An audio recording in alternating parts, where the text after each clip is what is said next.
what you have, 'cause there's magic in my eyes. I can see for miles and miles and miles and miles and miles.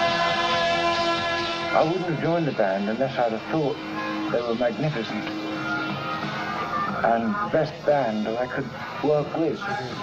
I wouldn't be in the band otherwise.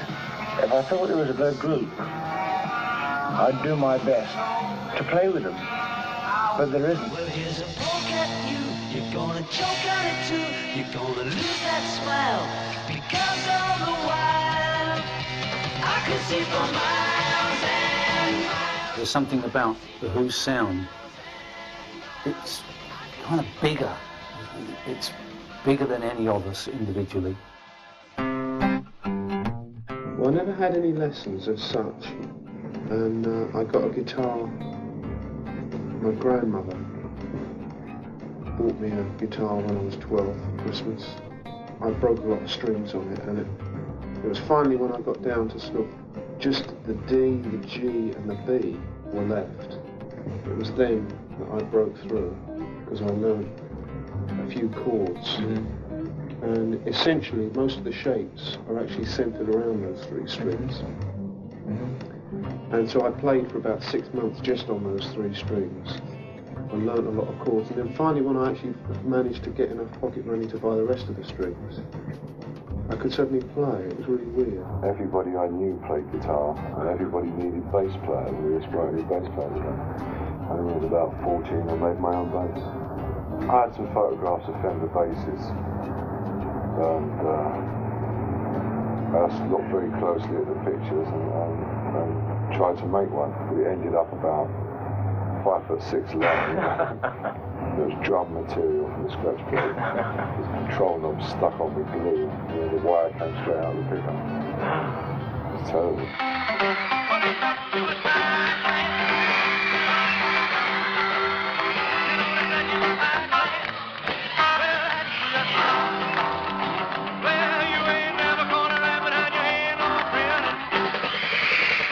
Born a Ted, I think. It really came with seeing Elvis Presley for the first time on the TV and in the cinema.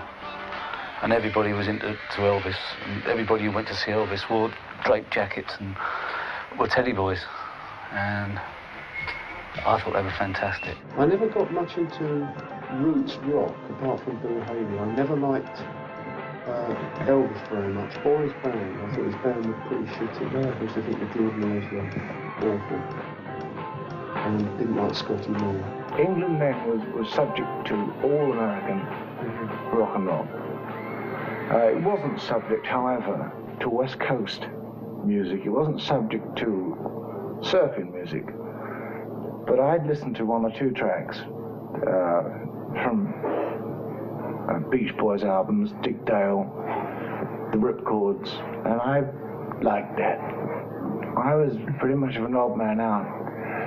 Everybody else, was like tuning into Chuck Berry and Bo Diddley. Right. Apart from John. John liked the harmonies. He wasn't too keen on the songs. So the songs and music, you couldn't really relate to those, Right. It's very difficult to relate to a surfing song in the middle of London.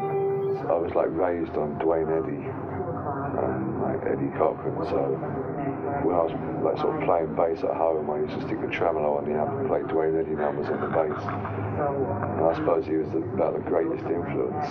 My dad was a musician. He was with Ronnie Aldrich and the Squadronaires. And as a kid, I always used to go and watch him.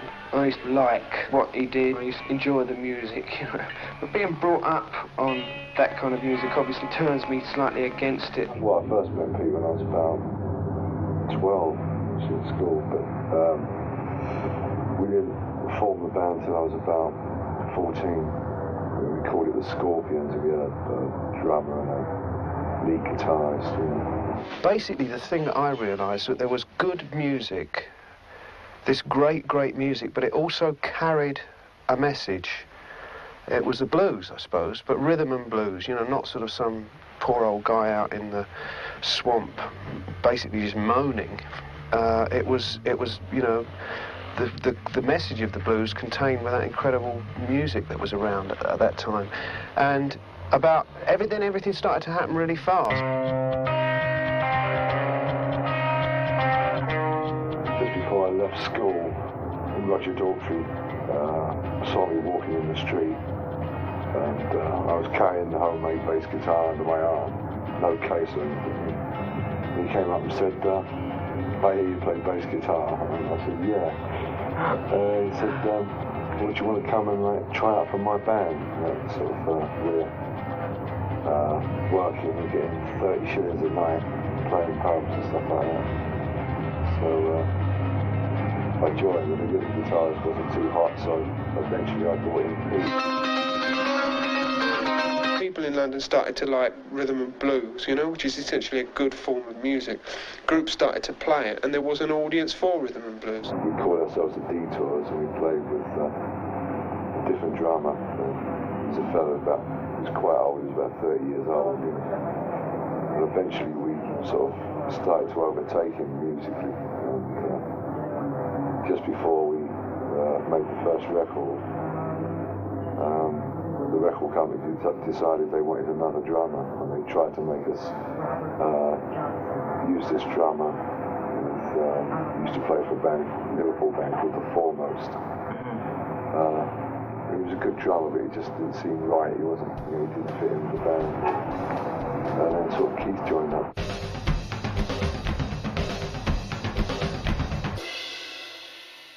We knew basically what we were capable of, and we knew that we were destined to be a big group because we told ourselves so. Did you believe it? Oh yeah.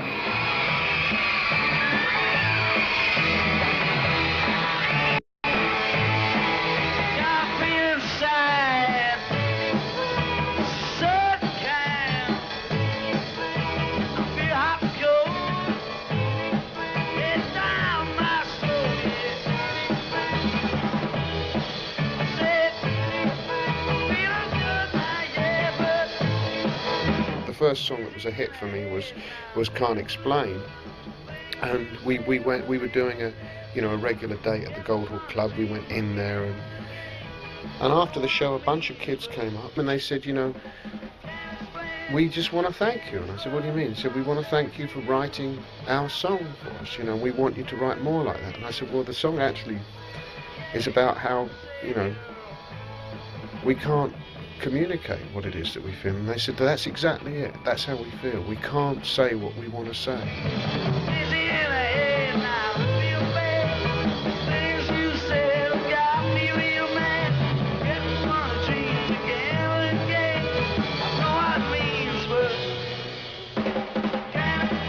Was the Detours the group when Roger was playing originally?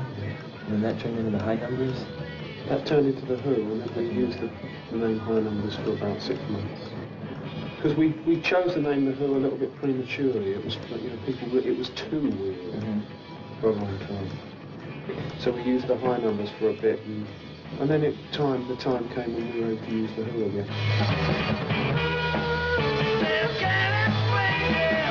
The first sort of proper bass setup that I ever used was I had a big cabinet with curtain material on the front. We used to carry our own equipment then, and hire a van to take us to the concert. And because we thought it was too heavy, we used to hang the 18-inch speaker on a nail every time we got to the concert. And every time I played a bottom E, it used to fall off the nail.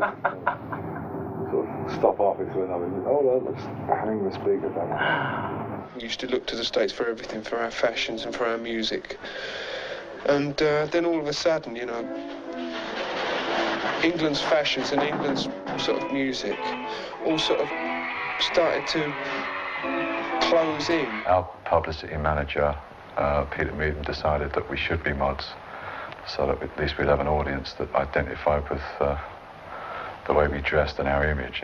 So we were taken out to a place near Wardour Street and equipped as mods. And I hated it. I thought the clothes were horrible. the ones we've been decked out in. After we got into it and sort of getting into knitted shirts and seersucker jackets and stuff like that, then I started to like it. But I mean, originally I smashed every mirror in the house. It was just a way to be accepted by that mass of people that were the adolescents of that day. I mean, Ted's had disappeared then, but I was still Ted at heart. Someone just wheeled us into a barber shop, said cut off his hair, and stuck me in an Ivy League jacket and said, oh, all of a sudden I was a mod. I'm like, oh yeah. A lot of the girls come to see the group because of various things which people in the group wear, such as John's jackets.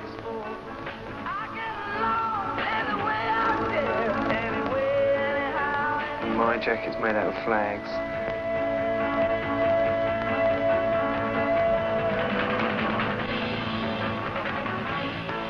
And Keith, who wears sort of Fab Gear pop art t-shirts made out of targets and hearts and things like this. We would fight as hard to keep a look as we would to hang on to an integrity in writing or in sound or whatever. In actual fact, designing clothes and like inventing things like the Union Jack jacket or Target t-shirts and stuff like that. It was yet another kind of little dig at the services generations, to say we are not part of your world.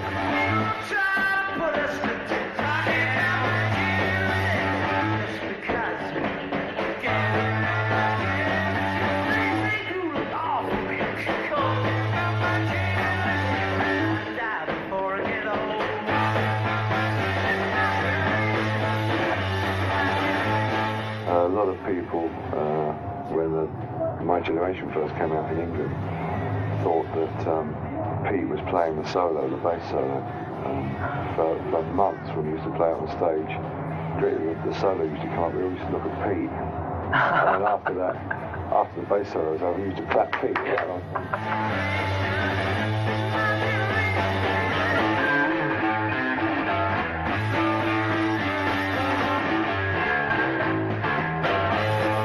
I use a very sort of guitar-like sound, so it's if the audience don't know about the instruments, then obviously they're going to get confused. And the offensive thing is they sort of automatically think it's Pete, yet they can't understand why Pete's just got his hand on a chord and like he's just strummed, and there's a lead figure coming out, you go clang, and and they're still looking at him, thinking, how's he doing that? That's pretty cool.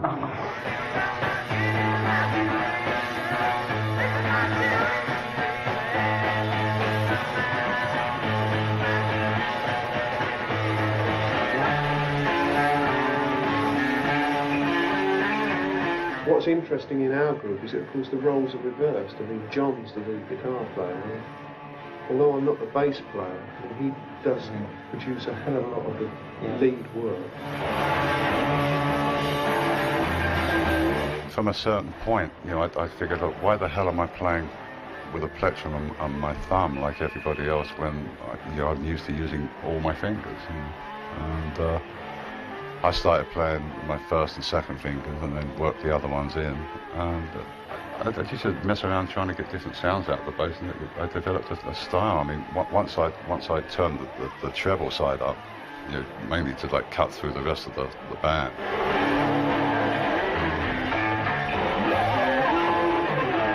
It's really still funny to this day, when we do like a song like Dreaming from the Waist, when John's doing this blinding bass solo, blinding, like making Alvin Lee look like he plays in slow motion.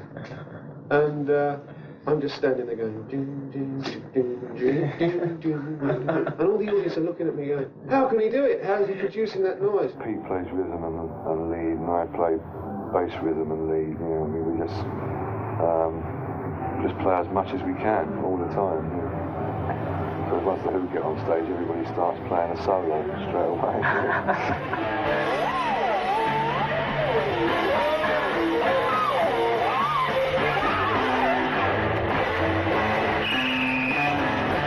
Is it hard playing with Keith?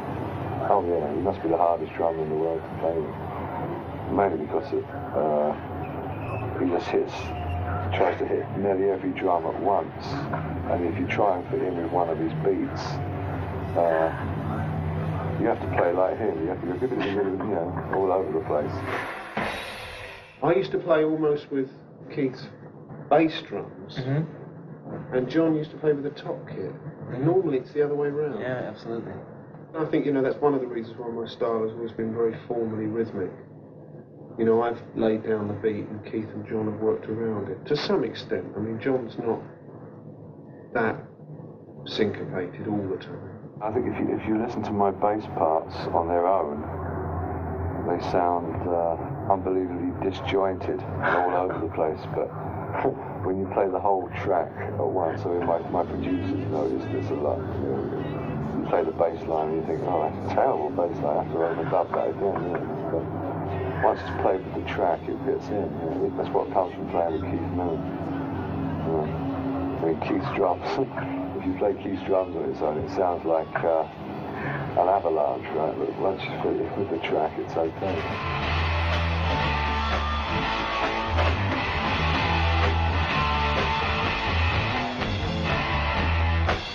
I find it very difficult to sort of play properly without having to look at the drummer all the time. You know.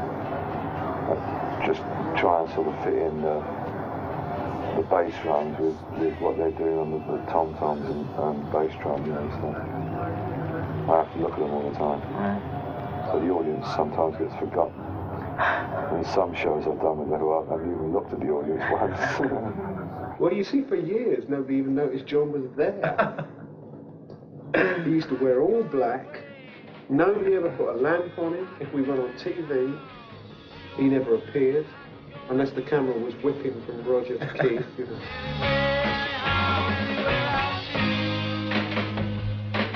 I've tried moving a couple of times and really sort of haven't got on with it at all. You know, I don't think it helps bass playing at all to move about. I mean, it may do with guitars because guitarists can play a chord and let it sustain and then move, or jump up in the air and play a chord while they're up there and come down again. But with bass playing, you've got single notes and things to play at, and like moving about means you have to play a simpler part. I get along way out there, anyway, anyhow, anywhere. Stand-up guitar players, it is a very physical thing, you know. The way you feel and the way you move and the way you move your body and everything it's a big part of it. The fact that sometimes to actually pull a string up by the right amount, you have to give it some momentum and stuff like that. You can't play sitting down in the way that you can play standing up. And so for me, all that stuff, all that macho stuff, all became an expression. And I've never had any respect really for the guitar. You wanted to blow their minds, you know, kind of go, turn up the amplifier so that they couldn't hear themselves think.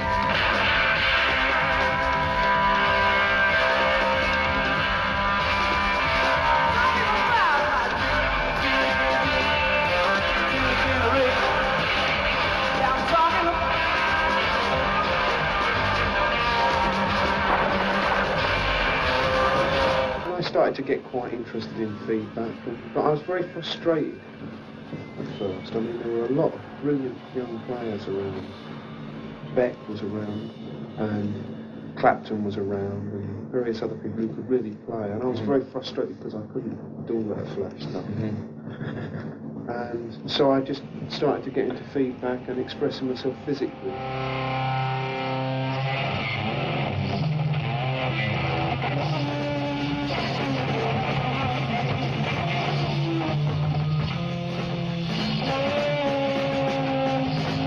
I mean, the first things you ever read about rock and roll, loud, in-your-face music.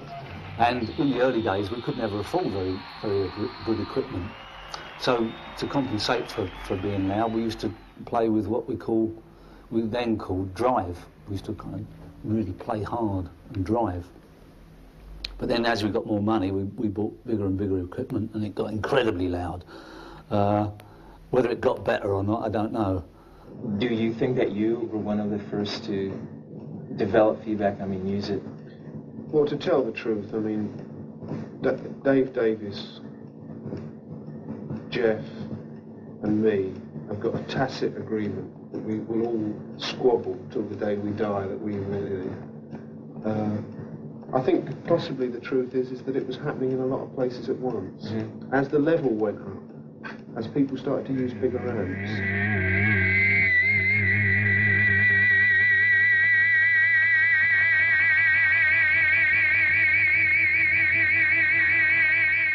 By that time it was a Marshall 50 watt amp and a 412 cabinet. I had the first 412 cabinet that Marshall's made. Right. And we more or less forced them to make 100 watt amps by changing the Vox who'd made a 100 watt amp. And then Marshall decided that they'd have to, if they were going to keep us, they'd have to sort of make a 100 watt amp. Then I bought another 412 cabinet, and then Pete bought another 412 cabinet, and it went on and on and on. I mean, we had more equipment than any other band in the country. People try to put us down, you just can't get around. They do it all.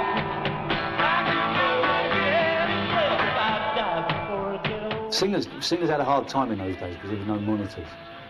So I sang for 15 years on the stage, and I may have heard 5% of the gigs we played.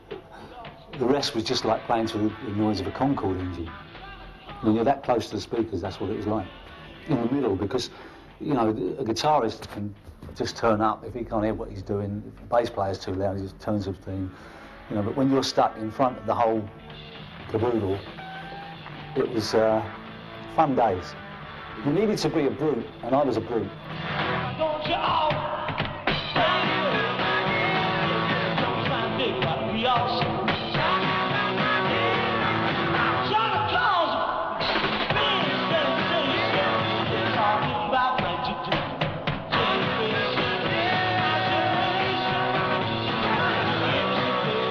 Do you remember the first American tour you did here?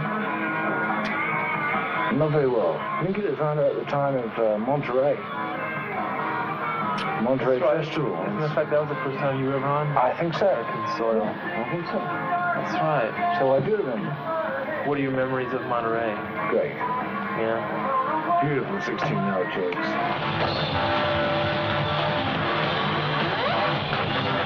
I think it was 1967 when we first went to America.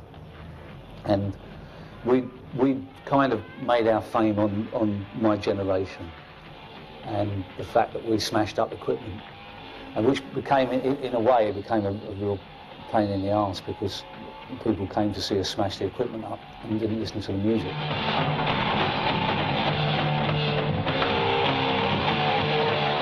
When, for a brief period, I stopped smashing guitars on the stage because it was costing a lot of money, kids started shouting out, "Smash your guitar, Pete, smash your guitar," and sort of getting quite annoyed that I wasn't, because to a large percentage of boys that had come to see the group, not girls, geezers that had come to see the group, they came to see, paid their money to see me hit my amplifier with the guitar and perhaps see a guitar break, and at least they wanted to see me try.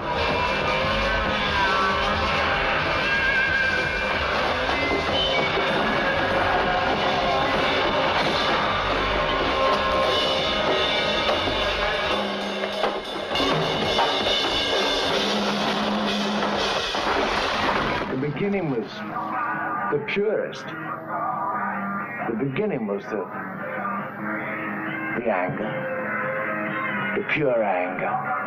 And then later, it became sensationalist. Didn't take long for something like that to be noticed and talked about and broadcast. So, it was it started off as a genuine gesture of frustration, a pure gesture of frustration. One day I was banging my guitar around, making noises, banging it on this ceiling in this club, and the neck broke off because Rickenbackers are made out of cardboard. And everybody started to laugh. They're all kind of going, "Yeah, that would teach you to jump around like a lunatic and teach you to be Flash." So I thought, what do I do? And I had no recourse but to completely, like, look as though I meant to do it. So I smashed this guitar, picked it up, jumped all over the bits, and then picked up my 12 string and carried on as though nothing had happened. And the next day the place was packed. That was the first gig that our manager Kit Lambert had been to, and he thought that was part of the act. So when he found out it wasn't, he said, "Keep it in." And we stopped about 400 grams worth of guitars later. I must admit that the first time he did it, it pissed me off. Mainly because I'd struggled so hard to buy my first guitar. I mean, my parents had to mortgage the house to get my first guitar. And the ones before that, I actually bought planks of wood and I made them with my own hands. And to see a guy just get hold of something which was so precious to me and smash it to smithereens, I used to get kind of angry. Our actual intention is to play out all the adrenaline and all the aggression and show the audience that you are a frustrated character, that you do want to get something out of your system and you do want to do it in front of them. And it's got much more to do with art and music than people imagine. Much, much more to do with pop music than anything else. You didn't start smashing the stuff by ever seeing Hendrix doing it? Oh no, we were doing it long before I met Jimmy. I knew Hendrix well as anybody knew Hendrix. Yeah. We had a respect for each other. We said to each other, "Well, stop stealing our act, Hendrix." Which we did on several occasions. Really? Sure. And Hendrix said to us, "Who stopped stealing my act?" We said, "Up yours."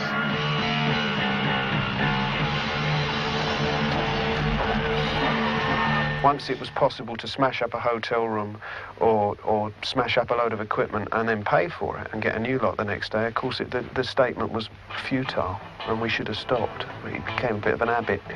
I used to smash it about on the drums, the microphone, and that got a bit boring. Where could that go? Nowhere further. And one day I threw it, and it headed, from what I remember, I think I threw it and it was aiming towards Pete or Keith, and I stopped it from going with the other hand, and it came back to me. I mean, no one was more shocked than me, and I thought, wow, that's a good effect. But I never ever practiced it off the stage. I only ever did it in a show, so it kind of grew organically. Off stage, the group get on terribly badly. There's a lot of despite and things which flash around. The singer is a shepherd's bush geezer who wants everything to be a big laugh, and when it isn't, he thinks something's going wrong, terribly wrong. The drummer is a sort of a completely different person than anyone else I've ever met. The bass player, it just doesn't seem to be interested in anything, which makes it all very difficult. We gave him a Union Jack jacket to wear, and he put it on, and he'd wear it forever if you told him. And yet when I put it on to do some photos, I felt terribly embarrassed. There was no one of us that dictated policy. Policy was always who policy. It was always group policy. It had to be, because if one of us disagreed, they'd either be shouted down by the other three or proved wrong. But the one thing that was always encouraged in this band, and still is, well, what do you think, really? Come on, Keith, what do you really think? Sunrise was like your first acoustic, major acoustic? Oh yeah, Keith didn't want that on the record. Really? See, in a way, that's a bit of a giveaway to the fact that at the time I was sort of studying a bit of, this jazz thing that I was into, and that song I wrote for my mother. Pete respects me. I respect Pete. The band as a whole respects each other because we say what we think. The thing is, it's bands that let ego get in the way. They start to take it personally. Oh, well, you don't want to do my song, eh? I spent all that time writing the song, and now you say it's no good. and they get angry with the other members of the band. Well, that's never happened with us. You know, we could turn around to Pete, we could turn around to John, we could turn around to any of them and say, it won't work for this band. Fair enough. And there's no bad feeling. We've always been very close, you and I, haven't we? No. Well, in fact, one of the most of the things things in that the I've history of loathed the to group speak, Townsend, is that Keith this and I group has had no history, well. and I've hated One it of the ever things since I too is began. Since I've been doing the bulk of the thing writing, is that he does no writing, and I do most of it. You know, I've the thing done is most that, of the of course, lyric work. he keeps doing Occasionally that. You know, he thinks he does the lyrics. Peter come in with an idea on tape. He'd come in with a rough dub. And we'd sit down and we'd listen to the tapes, listen to Pete's dub, and we'd work from there. I mean, was there ever any stuff done just in the studio and spontaneous type thing like that? Everything we do in the studio is spontaneous, yeah. We don't rehearse. I mean, I've never heard the tapes before. And so I just go out and play.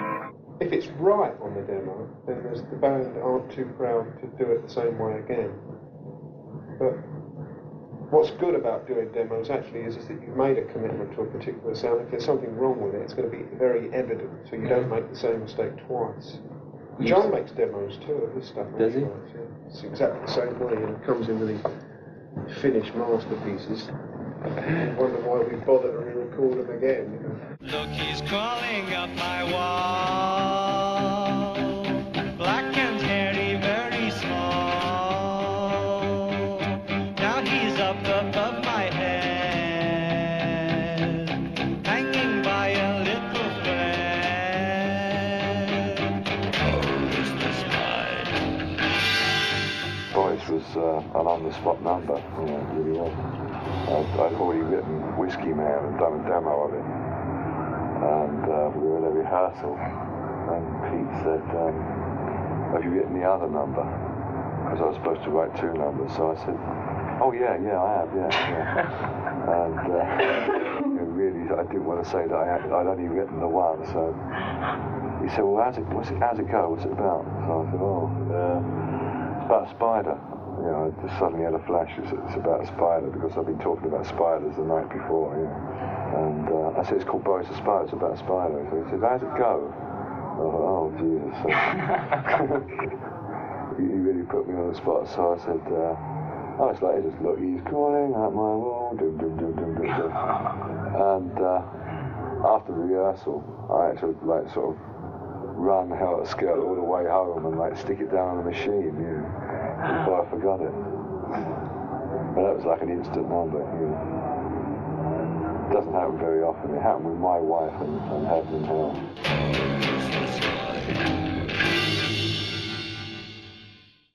You know, there's only 2 writing individuals in the Who, that's me and him. And I think we write in very different areas. And we're evolving differently. And I really welcome his input at every level. I got so sick of having sleepless nights. I went and told my dad. He said, son, now here's some little something, and stuck them on my wall. And now my nights ain't quite so lonely. In fact, I don't feel bad at all.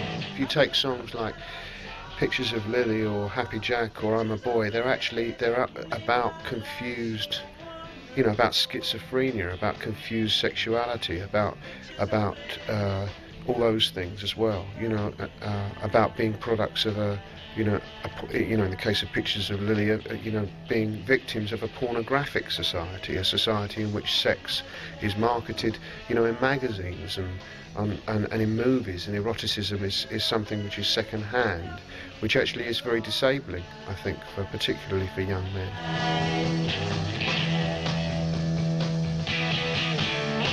Pictures of Lily. You come up with so many ideas. You've got to weed out. You know, you sort out the wheat from the chaff, and you're left with the things that work and the things that don't, the ideas that work the ideas that are good for an album. I mean, it's like odds and sods. And they were songs that didn't fit in a particular concept. They weren't bad songs. They just didn't fit in a particular pattern, a particular album. Some things, it's fundamentally obvious that it's not going to work.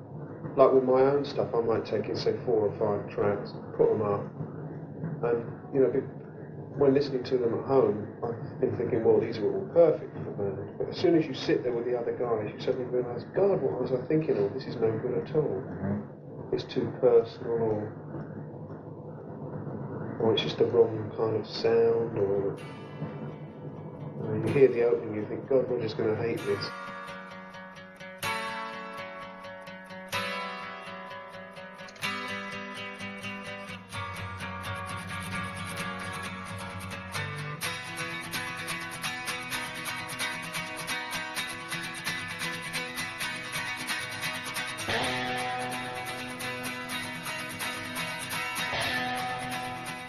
I got very into Baroque music, myself and people like that, and I started to be very interested in the fact that they use transitions, melodic transitions, very rarely. And there would always be suspensions, tension, and it would drop every now and again, and there'd be another level of tension, and it would drop. And mainly Purcell, who's an English composer, I really got deeply influenced. And in fact, the beginning of Pinball Wizard, that chord sequence on the demo, runs for about 15 minutes, and it's just an exploration of how many chords I could make with a running B. The B was in every chord. And went right through about 30 or 40 chords, very slowly, and then it went into the track.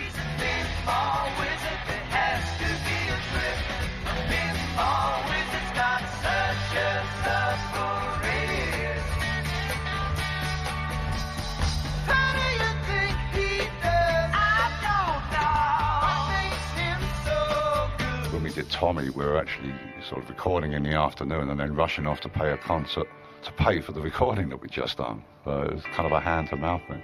And it wasn't until Tommy broke in the States that we had enough money to do better things. You know, I mean, we were using all our money to pay for equipment, recording, clothes, and everything we earned went back into the band. I think we were at the time of the Leeds, I think we were earning something like $100 each a week. And we put everything else back into the band. Well, that was pretty good. I mean, when we first started coming over here, we were earning £20 a week. Oh yeah, we did quarter of £1,000,000 in debt when we did Woodstock. You know, that's why we insisted on getting paid for Woodstock, because if we hadn't got paid, we would have gone bankrupt. I think there are only about 3 bands that got paid. We actually stayed at the hotel and we refused to leave until the money was actually passed over to our production manager. We took that money and paid the income tax man. Just after Woodstock, the Who had a big revival of interest in Tommy. And, you know, a lot of people used to come and see us and they used to say, in Britain it used to be, you are our favourite group with Deep Purple. I used to go, huh? And over here it used to be, you are our favourite group with 10 Years After. And both groups, I hate. And it was very hard to live with in a way that, you know, we were being lumped in with these, like with Deep Purple, with this incredible sort of heavy metal. And it was because, you know, Richie Blackmore used to sort of bash his guitar on his head and sort of smoke a cigarette through his teeth and play a mouth organ back to front and all this. And that was really what people were in. And of course with the Who it was smashing up pyrotechnics, and with 10 Years After it was that, you know, like backwards tape Chinese guitar playing. I mean, the image I kind of ended up with in the 70s, first of all started from me getting fed up with using dippity-doo to straighten my hair. Because, I mean, I was lumbered with that in the 60s, because worse than being someone with, you know, with the worst disease in the world, which was contagious, even worse than that was to be a mod with curly hair. So I used to use this dippity-doo to straighten my hair, with some hilarious results. And in the late 60s, I really got fed up with this and threw the stuff along with the hairdryer out of the window and just let the curls come, you know. And kind of, as it got longer, it got more interesting. I thought, oh, well, that's the end of going to the hairdresser ever again. You know, I really had enough of playing with my hair for years. So I just let it grow, and that kind of got movement in the head, which you suddenly feel things moving on your body, and it creates another movement. It's very kind of chaos theory. Also at that time, my microphone twirling was all developing all at the same time.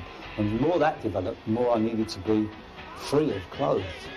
I could go and buy shirts off the you know, have shirts made and all normal clothes, t-shirts and all that. But very, you know, within 3 songs, they were soaking wet.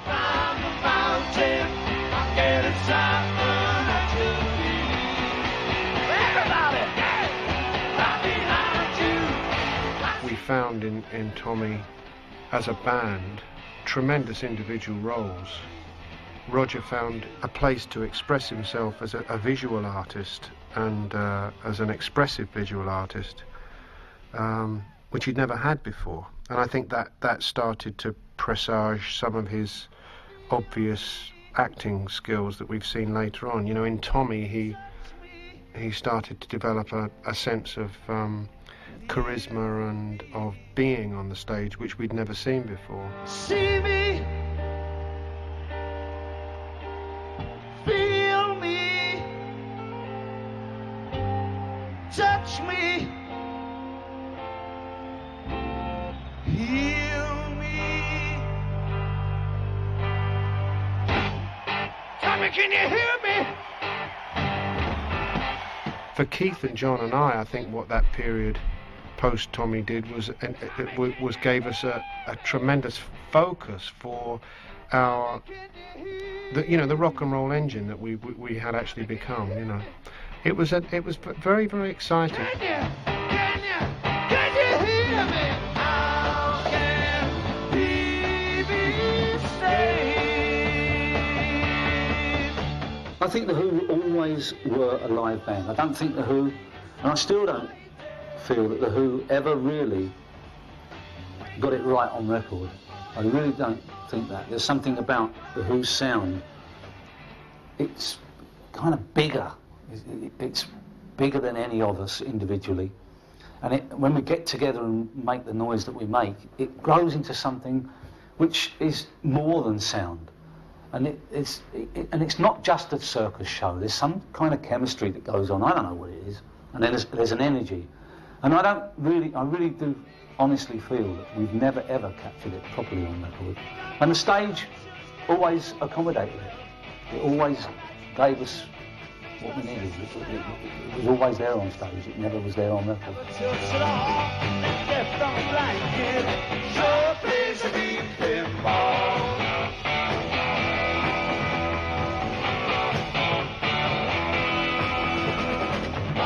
The feeling of power in the band at the time was just extraordinary, and that was really all we had. That power had been rehearsed, practiced, refined on the road in America and around Europe and around the world, playing Tommy, bookending Tommy, you know, with rock and roll at the front and rock and roll at the end, and in the middle you get an opera. And God, we got good. We were really good, and it was, you know, looking at what, you know, well, what have we got to put out now? You know, what can we do next? And I think it was obvious that what we had to do was to get on record this extraordinary moment in our career. On stage, looking at each other, working is the best time. Just like when you're working flat out, when anybody's doing their job best. Right. That's when we look at each other and we smile and just exchange glances on stage and we're cooking. Right. Yeah, that's the best time. To me, that's better than the most beautiful woman in the world in my bed. And there have been some of the most beautiful women in the world in my bed.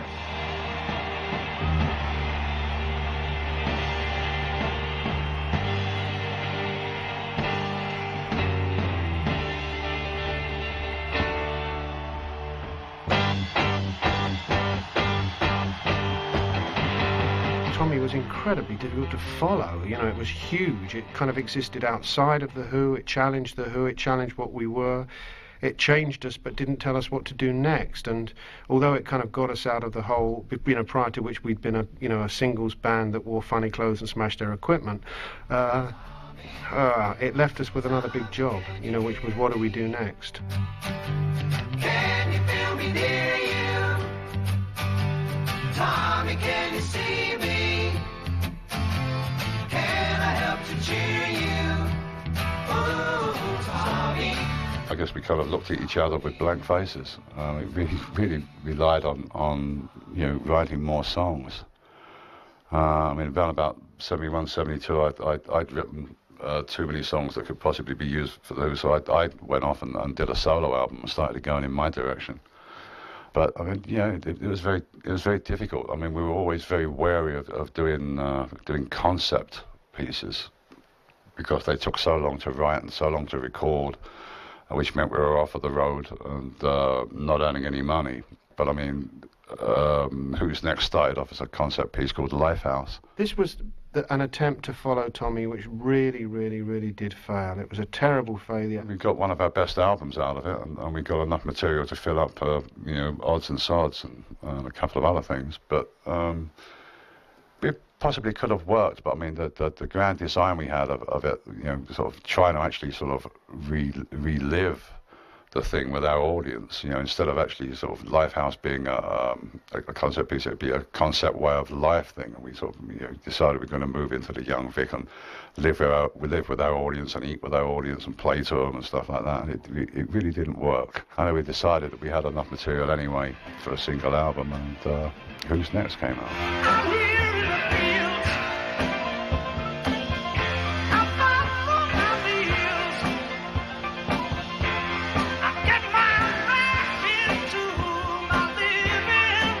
We did initial recording for Who's Next here in New York with Kit Lambert, who produced all our stuff up till then.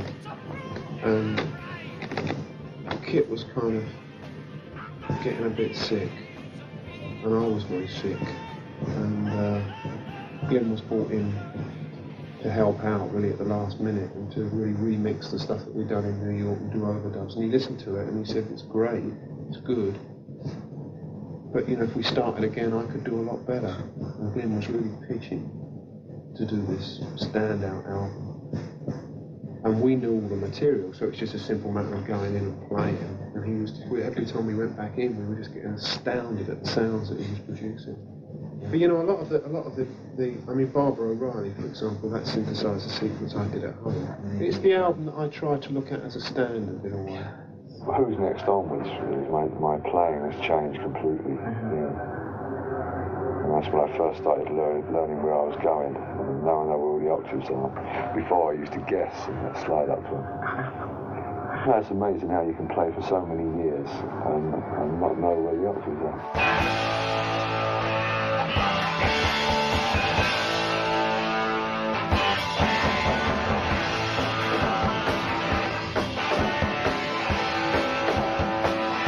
There's only one classic chord that I couldn't live without, and that's that basic A chord, the A chord that you hear at the front of Won't Get Called Again, and in possibly practically every song on Quadrophenia. The yagadang noise, which is just an A, just a two-finger thing, and I play the A. I play on all 6 strings, but with no C sharp. In a sense, that chord is like just the backbone of everything, followed closely by a G, followed closely by a D, and then back to the A.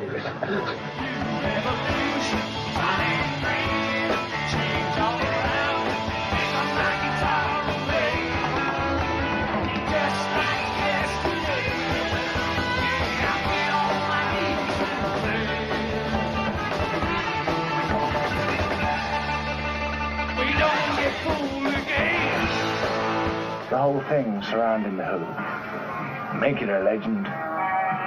In my life,